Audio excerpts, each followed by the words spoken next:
ತೀರ್ಥಹಳ್ಳಿ ತಾಲೂಕಿನ ಹೊನ್ನೆತಾಳು ಗ್ರಾಮದ ಸುರೇಶ್ ಎಂಬುವವರ 19 ವರ್ಷದ ಮಗಳು ಪ್ರಿಯಾಂಕಾ ಅಲಿಯಾಸ್ ಪಾರ್ವತಿ ಎಂಬ ಯುವತಿ ಬ್ರಹ್ಮಾವರದ ಸತ್ಯನಾಥ ಬಟ್ಟೆ ಅಂಗಡಿಯಲ್ಲಿ ಕೆಲಸ ಮಾಡಿಕೊಂಡಿದ್ದು ಏಪ್ರಿಲ್ 21ರಂದು ಬ್ರಹ್ಮಾವರಕ್ಕೆ ಹೋಗುವುದಾಗಿ ಹೇಳಿ ಬೆಳಗ್ಗೆ 9 ಗಂಟೆಗೆ ಮನೆಯಿಂದ ಹೋಗಿದ್ದು ಈವರೆಗೂ ಮನೆಗೆ ವಾಪಸ್ ಬಂದಿರುವುದಿಲ್ಲ.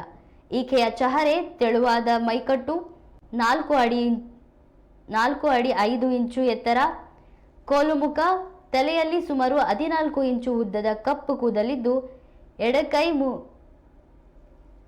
ಮುಂಗೈ ಮೇಲೆ ಇಂಗ್ಲಿಷ್ ಅಕ್ಷರದಲ್ಲಿ ಮಾಮ್ ಡ್ಯಾಡ್ ಮತ್ತು ಪ್ರಿಯಾಂಕಾ ಎಂದು ಹಚ್ಚೆ ಹಾಕಿಸಿಕೊಂಡಿರುತ್ತಾಳೆ. ಕನ್ನಡ ಮಾತನಾಡಲು ಓದಲು ಬರೆಯಲು ಬಲ್ಲವಳಾಗಿದ್ದಾಳೆ.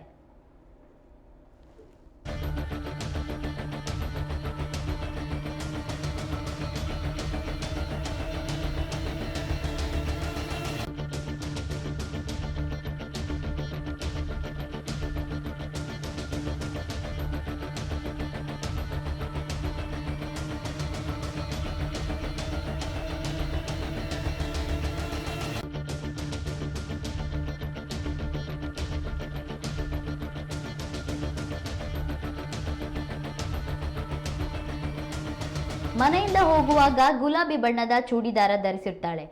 ಈ ಯುವತಿ ಪತ್ತೆಯಾದಲ್ಲಿ ಶಿವಮೊಗ್ಗ ಜಿಲ್ಲೆಯ ಪೊಲೀಸ್ ಠಾಣೆಗೆ ಮಾಹಿತಿ ನೀಡುವಂತೆ ಪ್ರಕಟಣೆಯನ್ನು ಹೊರಡಿಸಲಾಗಿದೆ.